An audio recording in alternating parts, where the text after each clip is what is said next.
In lieu of an episode this week, I'm sharing the promo video from my new book, The Lifesaving Church from Chalice Press.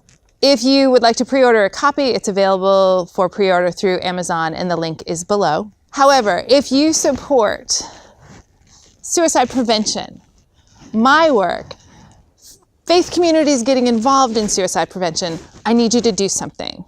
I need you to go to my Facebook page, facebook.com/beachtheology. The link is also below, and interact with this video. And by that, I mean like it, share it, comment on it on the Facebook page.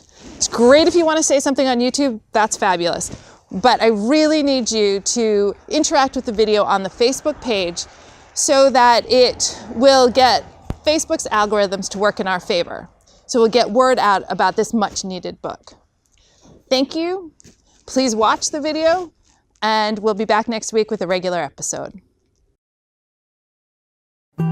When someone tells you that they're suicidal and they ask you if they're going to hell, don't I have to tell them the truth? If I'm thinking about suicide, does that mean I don't have enough faith? If God loves me, God will understand my pain. How can suicide be a sin? So what do I say to our youth group when one of our members has died by suicide?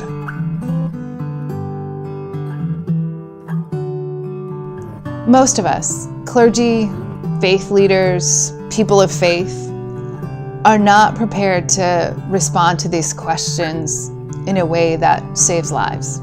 When I worked at the state hospital, the most frequently asked question was, how does God feel about suicide, or is suicide really a sin?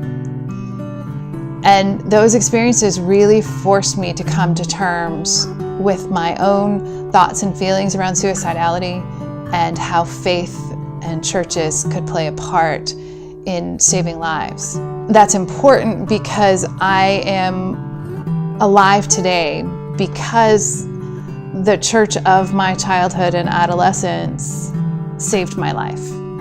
There's my story, some theological and biblical reflection, and some clinical response.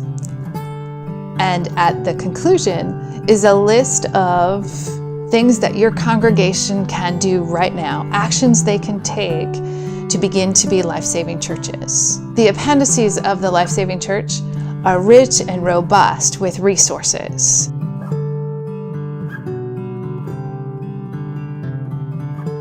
I wrote the Life-Saving Church because over the years of my ministry, I've realized how inadequately prepared most clergy and congregations are to respond to suicide intervention, prevention, and postvention.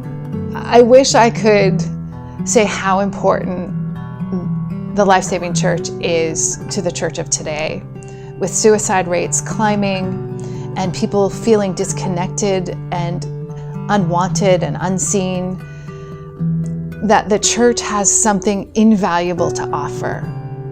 We have the love of Christ. We are called to embody the love of Christ, especially to the most vulnerable among us. And who is more vulnerable than someone who doesn't believe their life has value? We are called, truly called, to be lifesavers. That's the ultimate embodiment of Christ. You can buy the Life-Saving Church anywhere books are sold or direct from Chalice Press. I really look forward to your response to the Life-Saving Church and continuing the conversation about how the church can play an active role in suicide prevention, intervention, and postvention. Let's join together in becoming the Life-Saving Church.